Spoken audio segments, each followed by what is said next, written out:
Hindi na nakapalagpa ang isang top 8 city most wanted person dahil sa kasong rape sa operasyon ng mga miyembro ng Ormoc City PNP.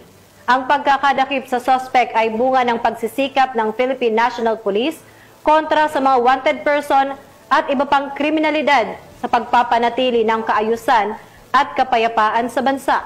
Nakatutok dyan si Patrolwoman Camberly Flores. Nahuli ng mga otoridad ang nakatalagang top 8 city most wanted person na may kasong rape sa Barangay Cogon, Ormoc City. Naaresto ang akusado bandang alas 3:27 ng hapon ng mga tauhan ng Ormoc City Mobile Force Company kasama ang Ormoc City Police Station 1 at Ormoc City Police Station 4 sa bisa ng warrant of arrest para sa kasong rape na walang inirekomendang piyansa. Dinala ang akusado sa Ormoc City PS1 para sa kaukulang dokumentasyon at tamang disposisyon. Patuloy ang ating kapulisan sa pagpapatupad ng mga operasyon upang mahuli ang mga lumalabag sa batas, may pagkaloob ang hustisya sa mga biktima at mapanatili ang kaayusan at kaligtasan ng komunidad tungo sa minimithi natin na bagong Pilipinas.